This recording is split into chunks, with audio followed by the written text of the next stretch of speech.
membentuk sinergitas bunda-bunda gitu ya. Tadi kita sudah tahu, oh iya, visi sekolah apa sih? Tujuan kita di sini ingin meningkatkan ya, baik secara akademik khususnya adalah agamanya gitu ya. Dan kita akan membentuk sinergi. Sinerginya dengan melakukan hal yang sama yang dilakukan sama sekolah. Tujuannya apa? Kita akan membentuk karakter anak-anak kita. Mau dibawa kemana sih gitu ya? Anak-anak kita mau dibawa kayak apa? Baik perilakunya gitu ya, kehidupannya kelak dan lain sebagainya gitu ya. Nah, berdasarkan penelitian Bapak Ibu bisa dilihat di sini, ternyata saat ini itu banyak orang tua yang punya keterlibatan yang rendah terhadap pengasuhan gitu ya. Benar tadi ada ustazah bilang gitu ya, bahwasanya oh iya, anaknya udah dipasrahkan sama sekolah gitu ya, bapak ibunya kerja. Iya, banyak memang yang seperti itu. Memang kondisi-kondisi ini berkaitan dengan sama kita gitu ya, yang bekerja juga, khususnya untuk saya kebetulan juga bekerja. Jadi sehingga kita bukan melihat bahwa oh iya, kita yang lama sama anak tidak, tapi kualitasnya dulu. Kita nggak lihat kualitasnya, tapi bagaimana sih kualitasnya sama anak-anak kita ya. Berdasarkan penelitian juga bahwa keterlibatan pendidikan anak gitu ya, peran penting untuk pertumbuhan dan perkembangan anak. Jangan pasrah gitu ya, kalau dia iya aku yakin kok di sekolah ini akan membentuk anak-anakku ngaji gitu ya, kemampuan akademik lain-lain, itu satu pasrah sama sekolah, tidak bisa begitu gitu ya. Karena nantinya kita yang juga harus melakukan sinergi itu, melakukan hal-hal yang sama yang dilakukan oleh sekolah. Sinergitasnya apa sih gitu ya? Tentunya dengan kita ingin ke sini, kita akan membentuk karakter anak-anak kita. Pinginnya jadi kayak apa? Maunya kayak apa? Kayak si A, B dan lain sebagainya. Kita juga punya harapan-harapan. Salah satu harapan yang paling ada dalam hidup adalah saya mau anak kita lebih daripada kita. Benar nih gitu ya? Ingin mampu lebih daripada kita sebagai orang tua. Mungkin dalam hal ngajinya ya, aku ingin loh anakku lebih bisa daripada aku dulu di usianya saat ini gitu ya.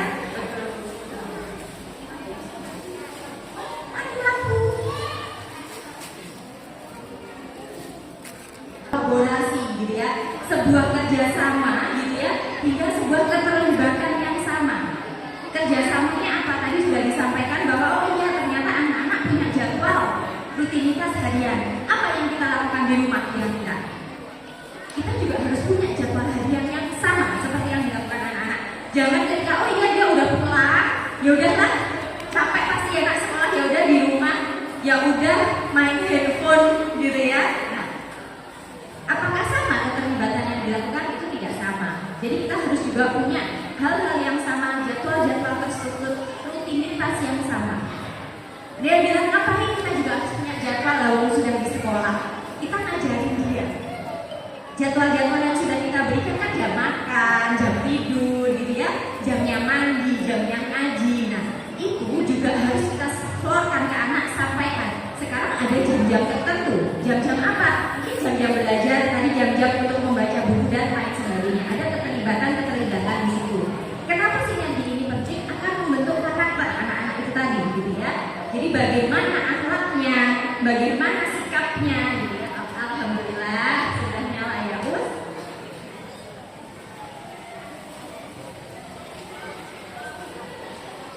Hukum di masyarakat, sosial, dan bagaimana kehidupan sehari-hari dia yang dia lakukan di sini harus kita juga terapkan di lingkungan rumah kita. Nah, sebelum kita ke sini lagi gimana caranya gitu ya? Yuk kita bahas terkait dengan bagaimana pengasuhan yang telah dilakukan Bapak Ibu selama ini ya. Berdasarkan teori kita berbicara pengasuhan peran yang dilakukan orang tua gitu ya. Tiada henti sejak dini dari anak berkandungan sampai usia dewasa. Dan kita pun sekarang produk pengasuhannya orang tua kita. Mungkin sampai saat ini kita juga masih diasuh sama orang tua kita. Terkait apa? Oh Jowono, anakmu ini loh. Nah, kadang orang tua juga ikut ya, gitu ya, terkait dengan bagaimana kondisi anak kita. Karena ya orang tua punya tanggung jawab yang penuh, gitu ya, untuk bagaimana membimbing, mengawasi dan lain sebagainya untuk membentuk karakternya. Bukan hanya kita membentuk anak karakter kita, tapi bisa jadi kakek neneknya yang itu juga berperan. Dan pengasuhan itu berproses, tidak kayak oh sekarang anak saya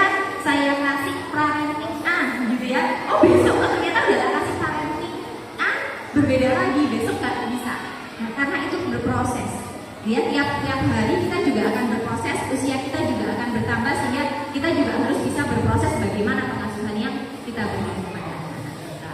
Nah, sedangkan berbicara tentang karakter,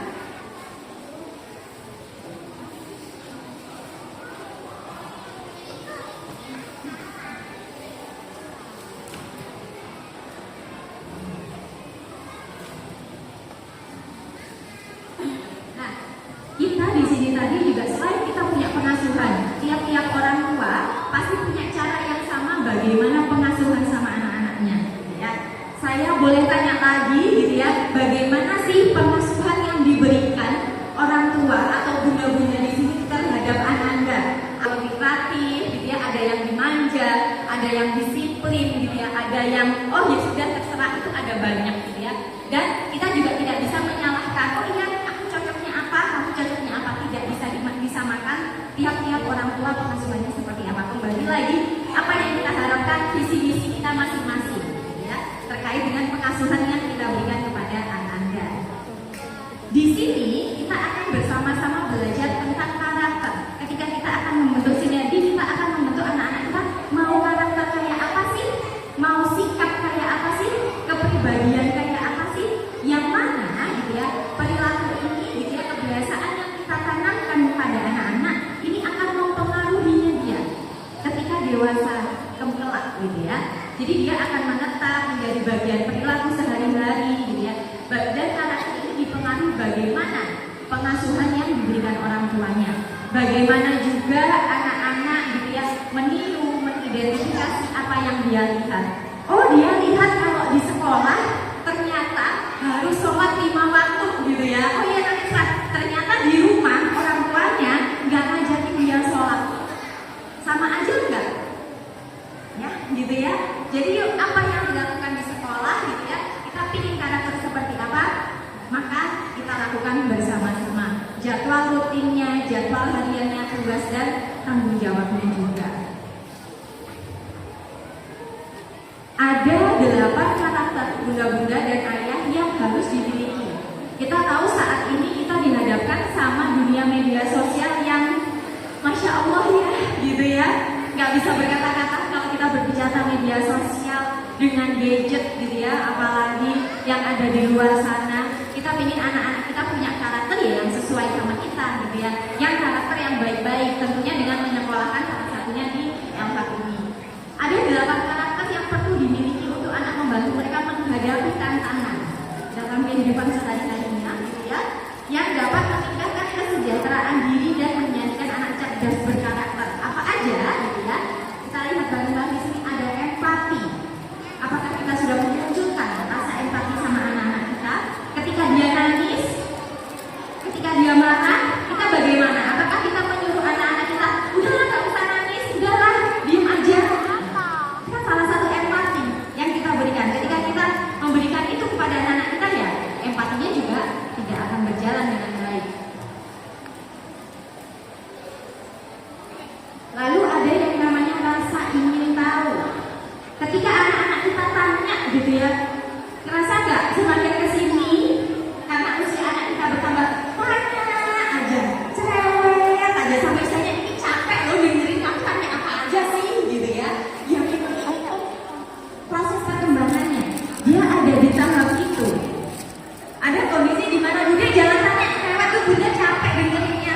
Saya yakin kita ada di posisi itu, ada di kondisi itu. Tapi yuk kita yakinlah bahwa, gitu ya, dia punya rasa ingin tahu yang tinggi. Berarti tugas kita adalah yang menjawab semuanya. Ketika ada pertanyaan-pertanyaan yang mungkin kita tidak bisa menjawab, kita boleh menyampaikan, bunda belum bisa menjawabnya, gitu ya, atau ayah belum bisa menjawabnya, nanti cari tahu dulu ya.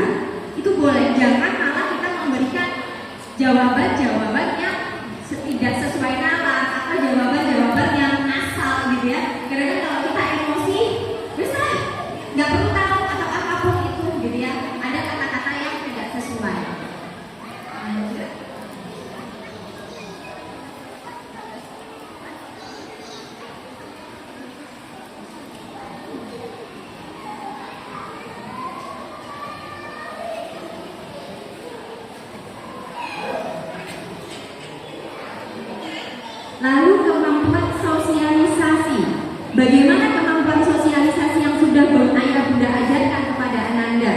Banyakkah mengurung anak dari dalam rumah? Ataukah malah membiarkan anak bersosialisasi di luar? Atau ketika juga bermain sama teman-temannya?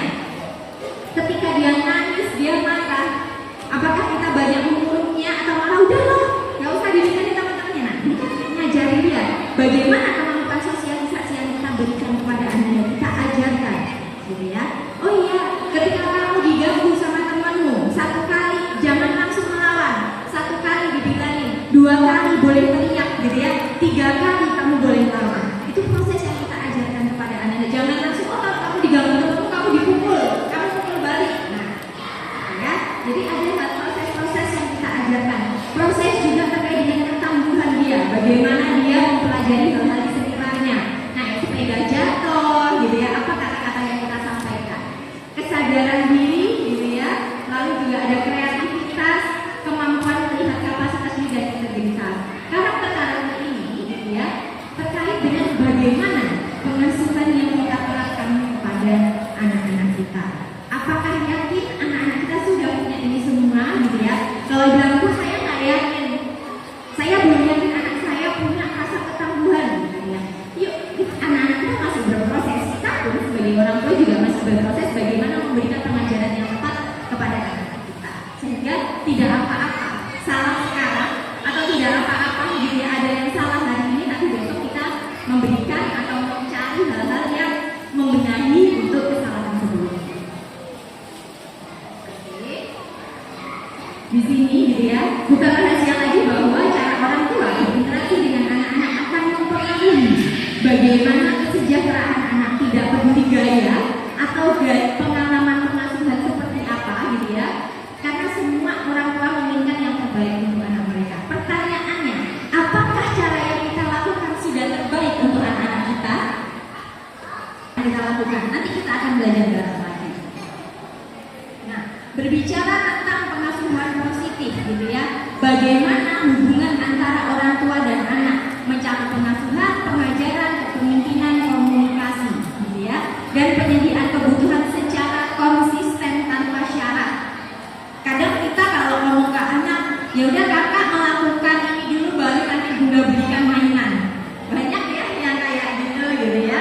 Nah, ini juga akan berefek juga sama Ananda. Kita harus lihat dulu apapun yang kita berikan ketika dia ingin apa dan lain sebagainya, kita juga harus cross check, gitu ya. Bagaimana prosesnya, apa yang dia harapkan sudahkah sesuai. Jangan terlalu banyak juga memberikan reward punishment boleh, tapi ada proses yang kita ajarkan di situ. Bagaimana untuk dapat reward, bagaimana ketika dia melanggar dan mendapat punishment, ya. Yang mana positif parenting berfokus untuk mengeluarkan yang terbaik dari anak dan berfokus pada kekuatan mereka. Nah, bagaimana kita identifikasi kekuatan, memberi nama, kemudian memuji kekuatan itu. Kadang kalau anak kita marah, anak kita nangis, udah deh diam aja. Padahal kita apa sih yang harus kita lakukan? Oh, adik marah. Oh, kakak nangis. Oh, adik sebel ya.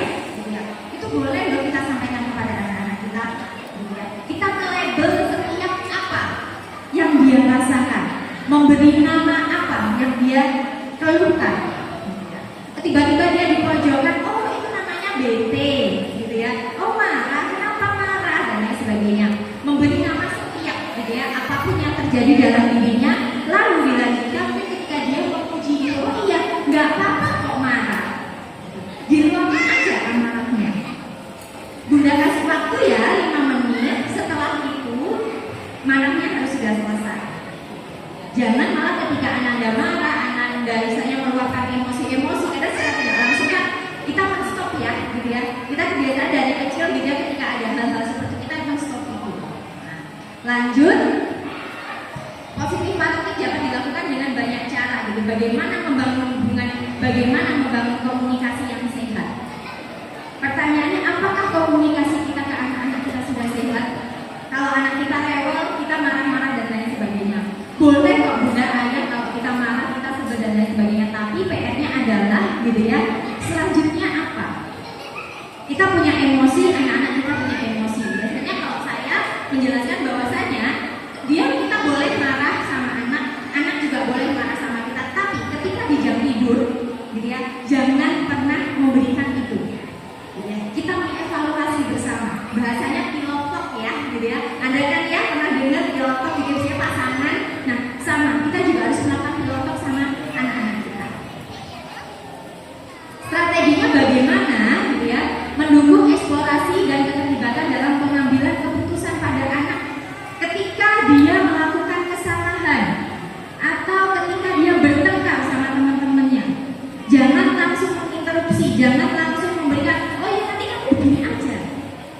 tapi kita menjelaskan kepada anak-anak kita, menurut adik atau menurut kakak bagaimana, lalu kita meluruskan ketika ada hal-hal yang tidak sesuai.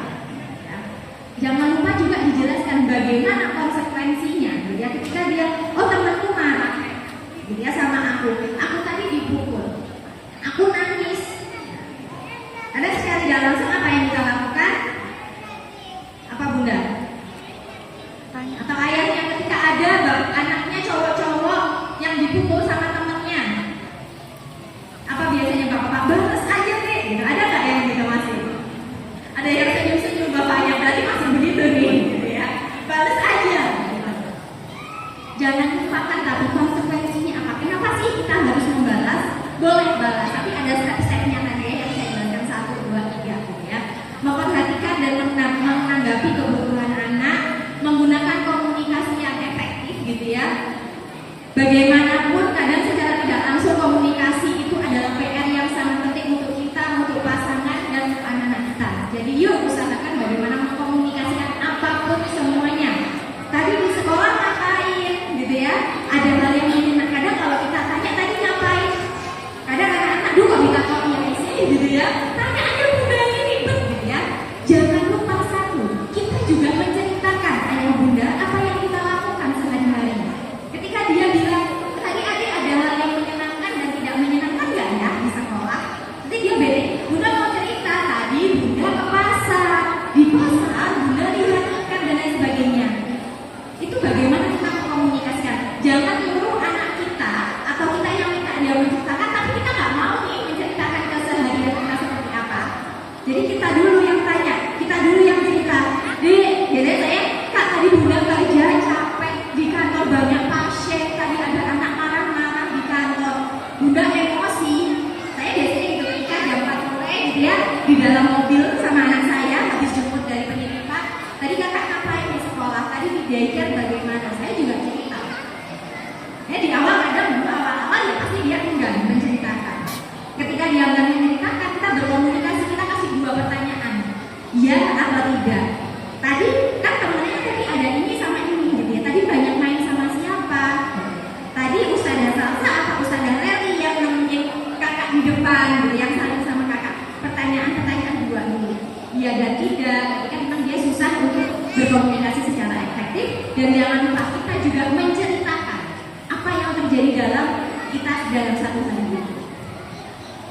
Tujuannya apa? Ketika kita mengkomunikasikan ini, nantinya ketika ada hal-hal yang terjadi, kita nggak usah tanya. Dia pasti akan langsung cerita, bunda tadi aku di sekolah begini. Dan ini berproses ya Bapak Ibu.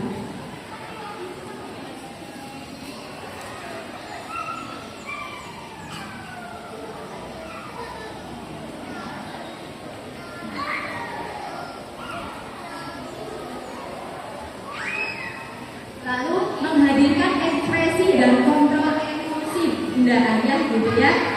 Bagaimana kita ngajarin dia kontrol emosi? Ada yang masih suka bertengkar sama suaminya, bunda-bunda atau ayah di depan anaknya? Ada nggak? Kok nggak ada jawabannya? Ada nggak nih? Kalau yang senyum-senyum ada, tapi semoga setelah ini gitu ya tidak ada lagi. Yuk dikontrol emosinya gitu ya, dijelaskan. Boleh kok kita bilang sama anak, bunda lagi marah, jangan diganggu dulu ya. Ayah lagi marah, kasih waktu ya 5 menit aja. Saya gitu, bunda lagi marah, bunda lagi sebel, boleh nggak diganggu dulu. Itu boleh loh kita ngobrol gitu sama anak kita.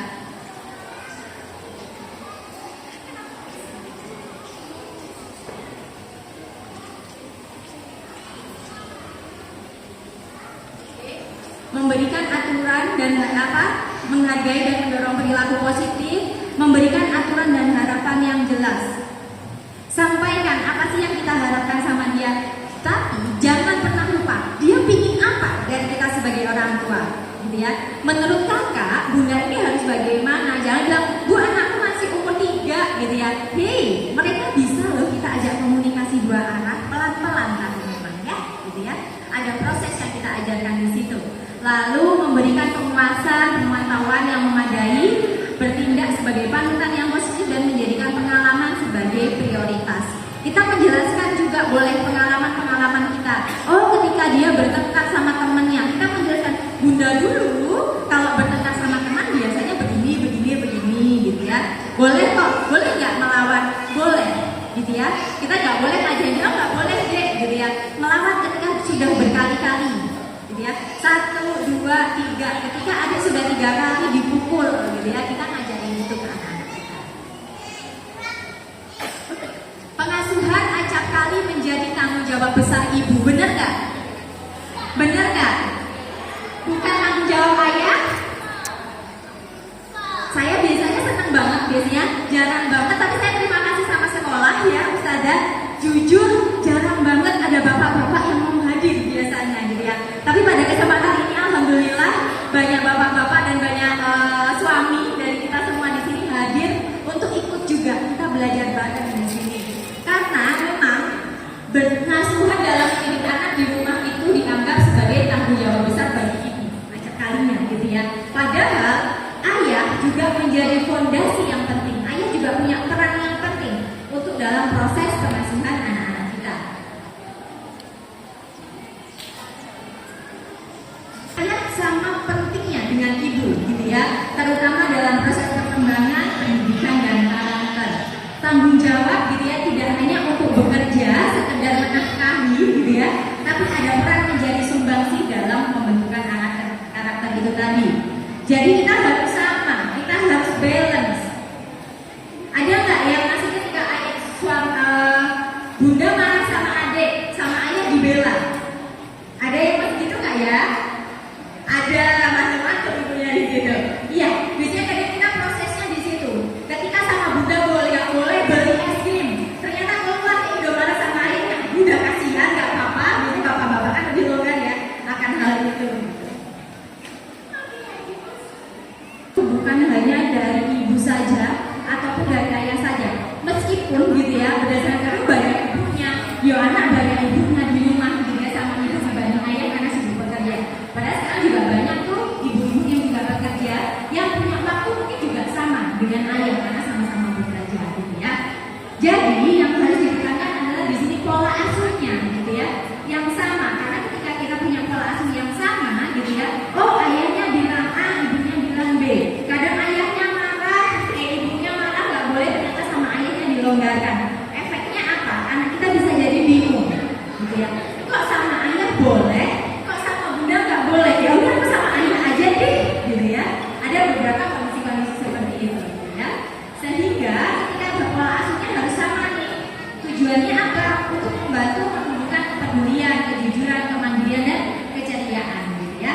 Yang mana di sini pengasuhan juga dapat mendukung kecerdasan anak gitu ya. Ini berdasarkan teori aja bagaimana kondisi-kondisinya pakai pola asuh yang baik mengurangi resiko-resiko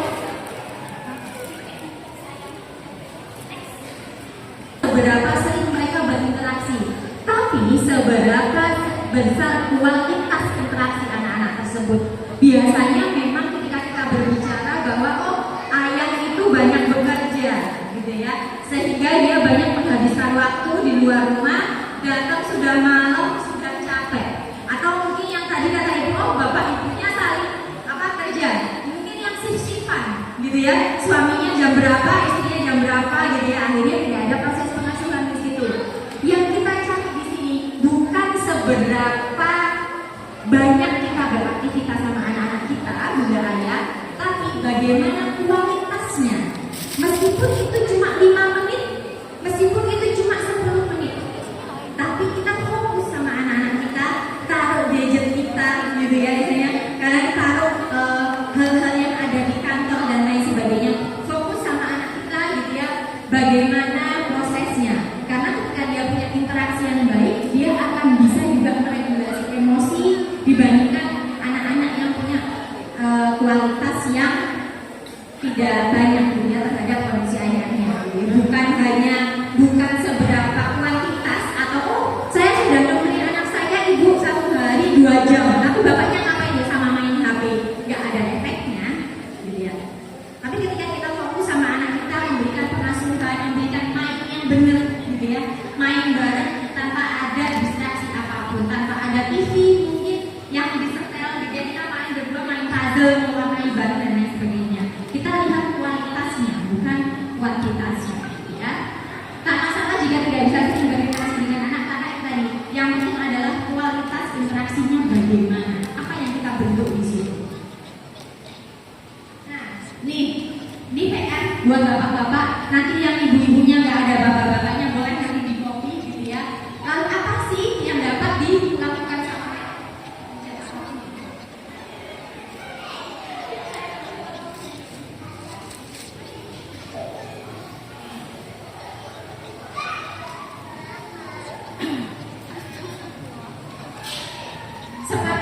bersama ibu untuk menentukan pola asuh yang diharapkan. Ngobrol berdua, maunya gimana ya, pola asuhnya gimana ya. Ketika dia melakukan kesalahan, bapak sama ibu harus sama, nggak boleh beda. Kadang ada pernyataan, bu, istri saya sudah marah-marah gitu ya, jadi saya yang longgarin, dia kasihan anaknya dimarahin terus. Itu yang salah sebenarnya, karena kalian tidak punya apa ya, istilahnya tidak punya pola yang sama bapak ibu gitu ya. Bapak ibu tidak punya pola yang sama. Oh, ibunya marah tapi bapaknya nggak masalah. Boleh kok kita juga marah tapi bapaknya bukan marah juga, marah atau istilahnya bukan marah tapi meluruskan. Oh, kenapa sih bunda tadi marah? Kenapa tadi kakak melakukan kesalahan apa dan lain sebagainya yang harus.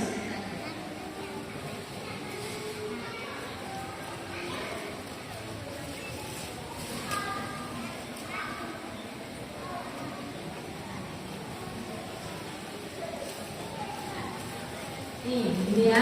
Komunikasikan apa yang menjadi tugas dari kedua orang tua, gitu ya.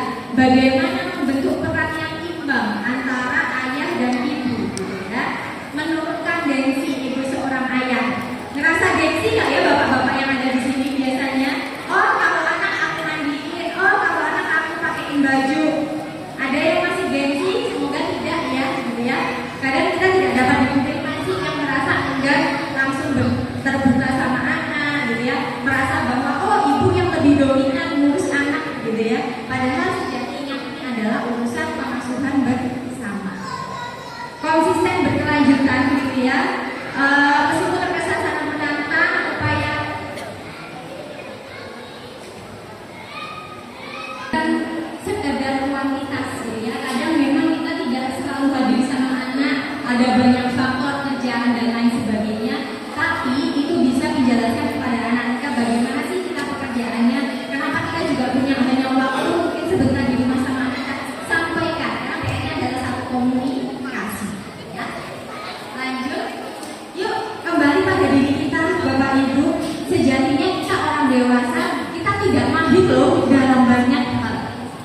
Tapi kadang, gitu ya, kali ini kita banyak menuntut atau anak-anak diharapkan lebih menguasai semua bidang, benar nggak? Ya, banyak yang iya ya. Kadang kita di situ, sebelum kita bikin harapan kita yang bikin sama anak, kita harus cek dulu kitanya seperti apa. Nah, peran orang tua tidak dapat berdiri sendiri, gitu ya. Ibu saja atau ayah saja, gitu ya. Tapi memang di sini perlu dipahami bahwa keterlibatan ayah itu akan membentuk karakter anak yang sama pentingnya dengan ibu. Lalu gimana, gitu ya? Ayah sama ibunya sudah sama nih. Tadi juga ada sama sekolah bagaimana, gitu ya.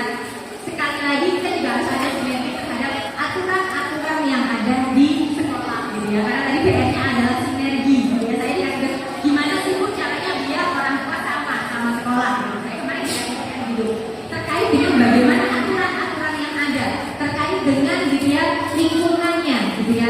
Tentunya punya aturan yang berbeda di rumah maupun di sekolah. Tapi kita bisa membersamai aturan yang sama terkait dengan, gitu ya, lingkungan, gitu ya. Bagaimana memilih aturan-aturan tadi, gitu ya. Karena apa? Ketika aturan-aturannya itu berbeda, ini juga akan memberikan dampak ekstrim kepada anak-anak kita, gitu ya. Contohnya, gitu ya, menjadi bingung mana perlu dipatuhi.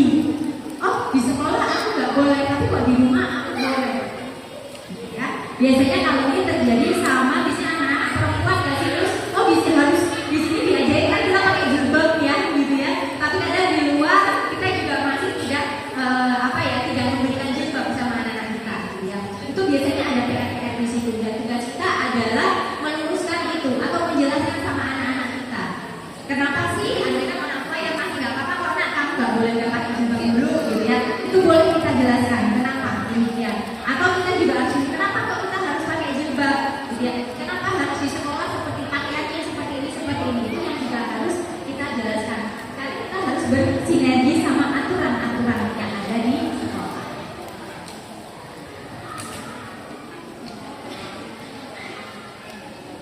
Nah, kenapa pentingnya aturan, gitu ya? Karena harus sama, rules-nya sama.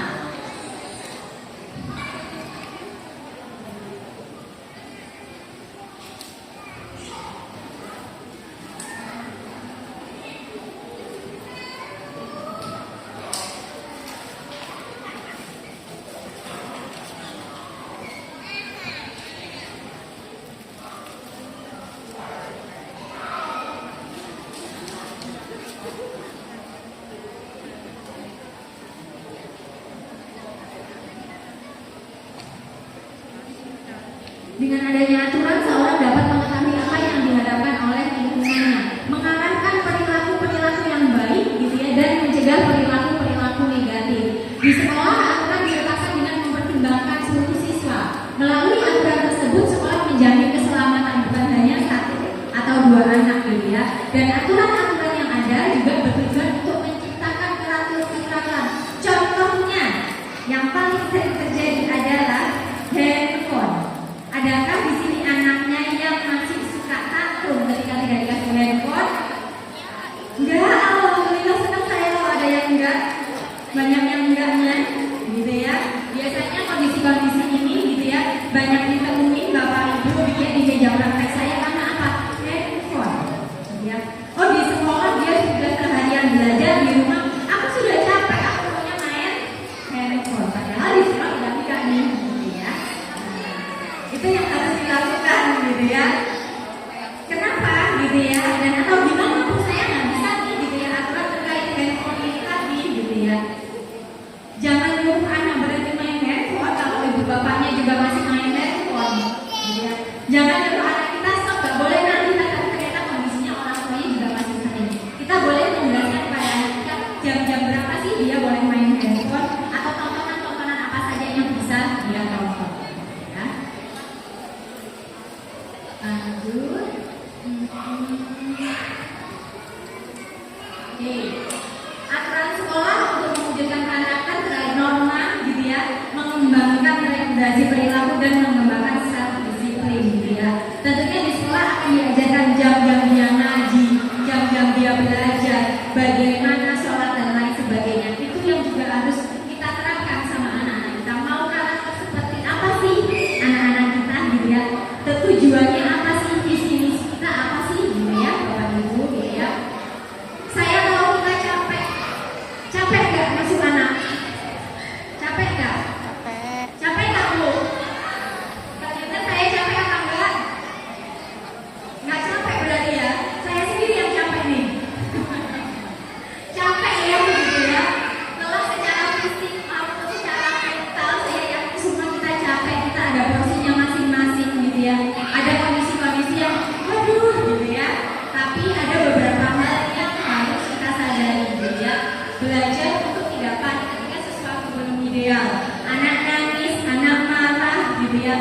Itu adalah hal yang sangat biasa, hal yang wajar gitu ya. Tentunya kita harus belajar dan bagaimana mengontrol itu gitu ya. Kita nggak boleh nih ketika dia marah kita ikut marah gitu ya. Kita yang harus bisa mengontrol itu tadi. Belajar untuk tidak menyalahkan diri sendiri. Seringkali gitu ya, ini banyak terjadi sama ibu-ibu atau perempuan. Kita banyak menyalahkan diri nih gitu ya. Aduh gara-gara aku gitu ya. Atau kadang kita dihadapkan sama orang tua kita. Gimana sih kalau anaknya begitu ya gitu ya. Beberapa orang tua jangan juga demikian. Yuk gitu ya. Seringkali kan tidak memberikan hal baik gitu ya, atau menyalahkan diri sendiri. Kita dituntut untuk memiliki perilaku yang sempurna oleh lingkungan. Oh ya, ibu itu contoh yang baik nih buat anaknya. Nah, jangan di situ nih, karena ketika kita menyalahkan diri itu juga akan ngefek kepada bagaimana perilaku atau bagaimana respon yang kita berikan kepada anak kita. Sehingga belajar untuk tidak menyalahkan diri sendiri. Selanjutnya menyadari bahwa pengasuhan itu proses belajar tiada henti. Pengasuhan yang kita berikan sama anak-anak ini berproses, Bapak Ibu, dia tidak ayah, tidak bisa. Oh, satu kali dia dibilangin sudah bisa, tapi ternyata kalau bisa beda lagi. Pengasuhan itu berproses setiap tahap perkembangan anak. Oh, ini nanti anak kita udah masuk TK, udah masuk PD, masuk SD, berubah lagi nggak? Berubah. Masuk masa remaja, tambah lagi PR-nya makin banyak. Pengasuhannya pasti juga akan berbeda. Polanya juga akan berbeda-beda juga, gitu ya. Dan me time, waktu untuk diri sendiri. Apakah ini sudah kita lakukan? Banyak yang jarang melakukan ini karena fokusnya sama anak. Tapi saya harapkan gitu ya, jangan lupakan hal ini terkait me time. Karena apa gitu ya?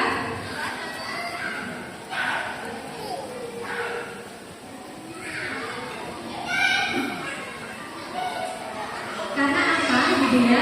Menjadi orang tua bukan berarti kita kehilangan kita sebagai diri kita gitu ya. Menjadi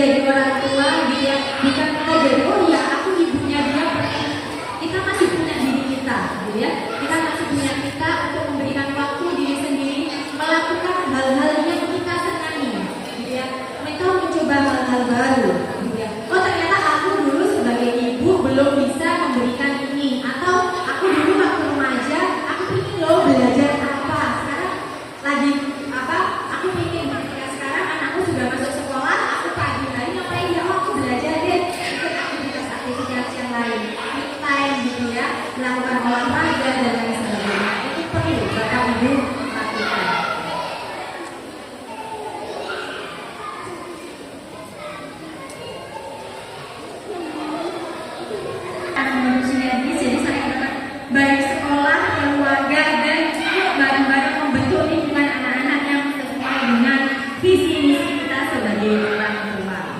Karena ketika kita berpositif, orang tua yang positif akan mendukung bagaimana pertumbuhan anak-anak yang sehat secara mental dan fisiknya. Sudah berbicara tentang sinerginya seperti apa, bagaimana pengasuhan yang kita berikan, bagaimana proses membentuk karakter. Anak kita akan masuk PAUD atau TK. Apa yang sudah disiapkan sama Bapak Ibu? Anak kita di usia masa perkembangan 3 sampai 6 tahun.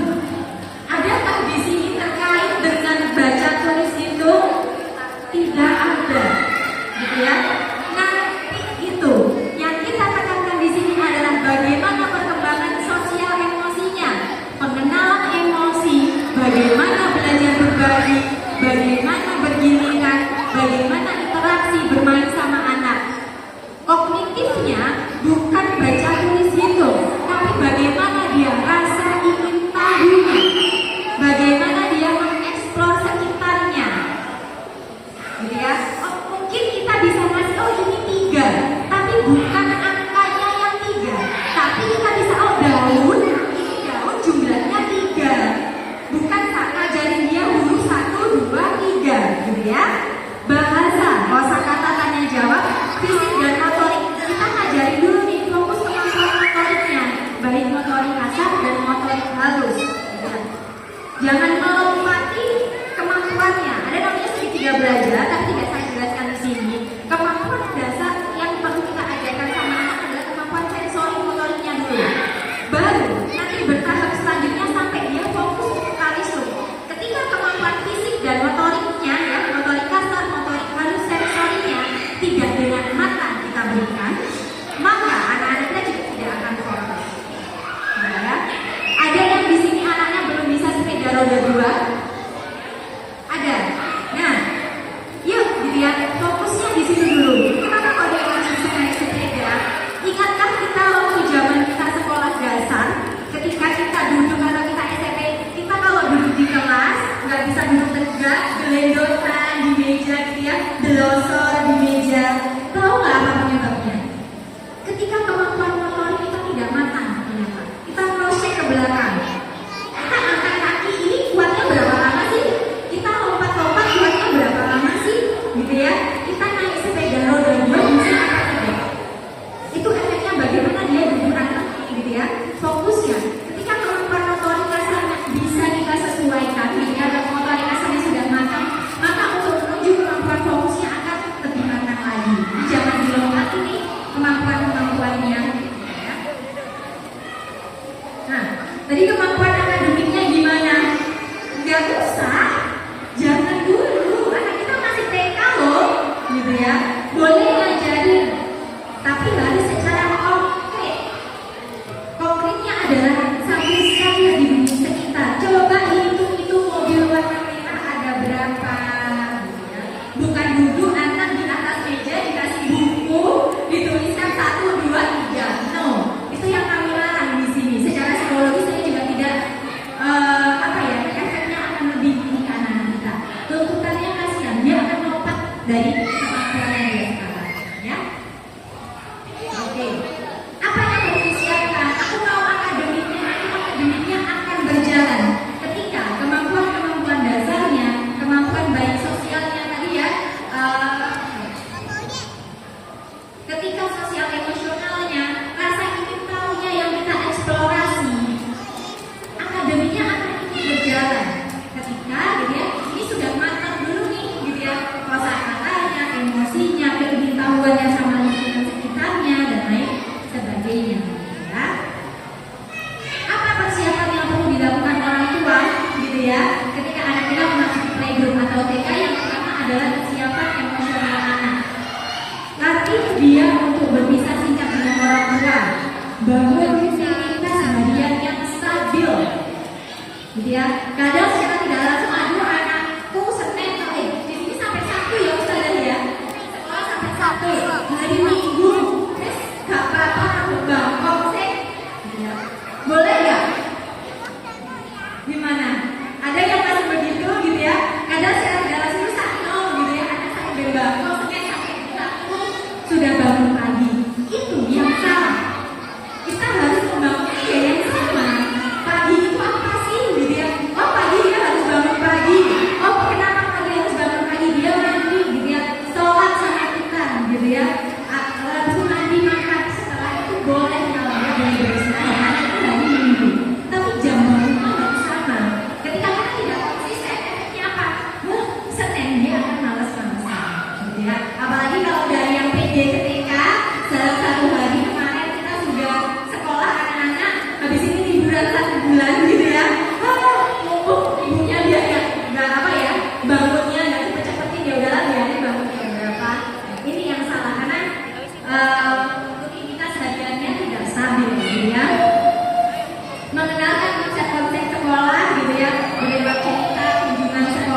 Belum? Sudah? Ada yang bilang, Bu, anakku belum bisa pegang pensil. Tak ajarinya gimana? Ada nggak yang mau cerita? Ada nggak? Jangan pegang pensilnya, tapi di bawahnya itu ada lagi bunda-bunda ya. Bisa cek banyak di internet gitu ya. Kemampuan motorik halus untuk kekuatan otot-otot tangan. Ya. Bukan pegang pensilnya, tapi menguatkan otot-otot tangannya. Kalau kita ngajarin pensil, efeknya apa? Dia melompat kemampuan itu, dia akan belajar ketika masih menulis. Karena kita melompat ini, gitu ya, pegang sendoknya belum, ngancing bajunya belum, gitu ya, atau mengemas-emasnya dia belum bisa dan lain sebagainya, gitu ya. Makan sendiri, toilet, berpakaian, gitu ya, itu juga pengen kita bersama-sama. Ada yang masih pakai pampers, semua sudah tidak ada semua ya, gitu ya. Oke, next. Keterampilan sosial. Bagaimana kita menjadi bermain bersama anak. Latihan berdiriran dan berbagi. Biasanya ini aku mau duluan, atau biasanya kadang kakak adik. Kakak maunya yang lebih banyak daripada adik, gitu ya. Nah, itu juga yang harus diajarkan bahwa itu tidak baik. Efeknya akan lebih besar ketika kita dari kecil sudah mengajarkan kakak lebih banyak sama adik. Bukan hanya soal oh lebih banyak karena kakak lebih gede daripada adik, gitu ya. Tapi hal-hal di luar nanti gitu ya, baik makanan, kebutuhan lainnya pasti dia akan minta lebih. Jadi meskipun kakak adik dengan usia yang berbeda, kita harus memberikan hal yang sama. Ya. Belajar menyapa, mengenal nama guru, berbagi, gitu ya. Nah, stimulus positifnya, gitu ya, bukan mengenal, bukan ngajarinnya, gitu ya. Maksudnya harus Bu, gitu ya, ada mengenalkan huruf angka. Jangan dikenalkan dengan guru. Kenalkan dengan lingkungan sekitar. Nulis apa? Kita lagi main iPad di depan. Nulis angka 1 pakai kayu. Ingat gak sih waktu zaman kita kecil ya, gitu ya? Mungkin kita bermainnya tidak banyak di buku. Mengenalkan boleh, tapi jangan cuma duduk antem. Kasihan Bu, anak kita usianya masih PD dan TK. Rentang konsentrasinya masih terbatas. Ketika kita memaksa itu, efeknya akan lebih lagi. Ya, dia akan tidak bosan di kelas, dia akan enggan malah belajar di kelas karena dia tidak menyenangkan, ya. Membacakan buku bersama. Saya senang tadi dari sekolah ada salah satu agenda ya, bahwa 1 minggu harus ada baca buku. Kita tidak harus ngajarin dia bisa baca dulu baru membacakan buku. Kita dong yang bacain, meskipun itu juga bahasa Inggris, Bapak Ibu, gitu ya, Bunda Ayah. Nggak perlu dia tahu kosakatanya dulu, yang penting kita menceritakan. Kan ada gambar-gambarnya, tujuannya apa? Dia bisa menceritakan apa yang kita ceritakan, gitu ya. Bermain, gitu ya, puzzle, Lego dan lain sebagainya. Jadi banyak main sama anak. Kita sudah tahu di sekolah, gitu ya, dia banyak main. Di rumah ya jangan dikasih buku sama pensil. Kasihlah mainan-mainan yang edukatif, gitu ya. Nggak perlu kita ngajarin dia, wah di luar sana banyak anak-anak yang sudah bisa baca tulis itu, umurnya berapa? Nah, yuk, kemampuan dasarnya dulu yang harus kita kuatkan, nanti bisa berjalan. Ketika memang anak-anak kita tidak ada gangguan perkembangan tertentu, pasti bisa dengan berjalan. Perannya bagaimana, gitu ya? Kita tahu kita ada di masa transisi dari anak-anak kita yang masih dulu ternyata sudah mau PD loh, gitu ya.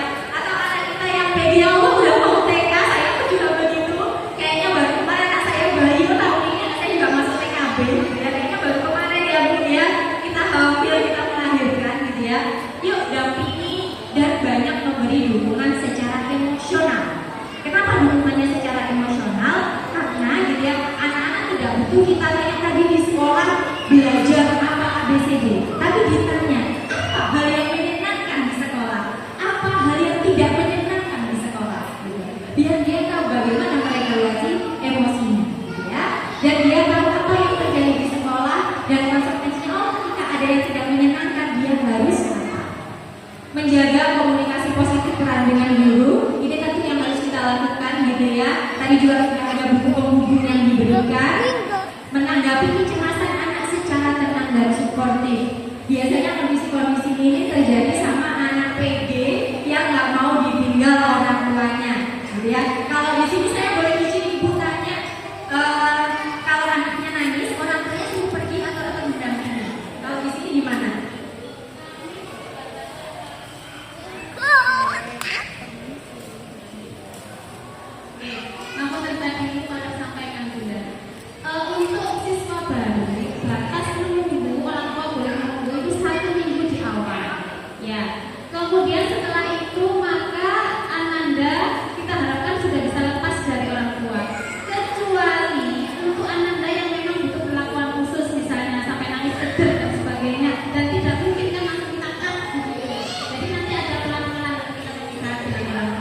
benar. Jadi benar sekali Bapak biasanya jadi anak-anak PAUD ya, Bapak Ustazah ya, 1 minggu dulu gitu ya. Tapi jangan lupa kita ngajarin dia di rumah, gitu ya. Kita belajar berpisah. Gitu. Kadang gitu ya secara tidak langsung ketika kita masih ingatkan kita kalau kita mau kemana sama oh mau libur aja, soalnya apa? Aku pasti dicariin, aku juga goli gitu ya. Kita kabur aja deh kalau beli apa, masak atau pengen apa. Itu yang salah. Jadi kita sampaikan adek kamu sekolah jamnya jam sekian sampai jam sekian, kita boleh ngasih contoh jam. Oh masuknya jam sekian sampai jam sekian seperti itu. Jadi ada contoh yang kita berikan. Ketika dia nangis, kita boleh tanya sama dia, kenapa nangis? Menurut adek, gitu ya, di sekolah tadi kenapa? Menyenangkan enggak? Gitu ya. Boleh nggak ya nangis tadi? Itu guru-gurunya ngapain? Kita cross check 5W1H, gitu ya. Kita cross check kenapa, mengapa, hingga menjelaskan bagaimana yang harus dia lakukan ketika kita meninggalkan dia, gitu ya. Dan PR-nya adalah tidak membandingkan dengan anak lain. Secara tidak langsung, ketika anak kita menangis, kita bilangnya apa? Jangan nangis, itu loh temennya nggak nangis, gitu ya. Jangan ya bunda ayah, gitu ya. Kasihan anaknya. Kita menjelaskan oh perasaannya adik sedih ya, ditinggal bunda ya, gitu ya. Mau sekolah praktik ya. Jelaskan apapun perasaan-perasaan dia, gitu ya. Secara verbal, baru kita memberikan nggak apa-apa adek nangis, nggak apa-apa adek marah, gitu ya. Tapi setelahnya apa yang dilakukan? Jangan malah gitu. Itu lebih banget namanya nggak nangis, gitu. Kamu jangan nangis. Nah, itu akhirnya ada membandingkan nanti. Kasihan respon emosi yang dia harapkan tidak tertuangkan dulu, tidak tersalurkan dulu ya.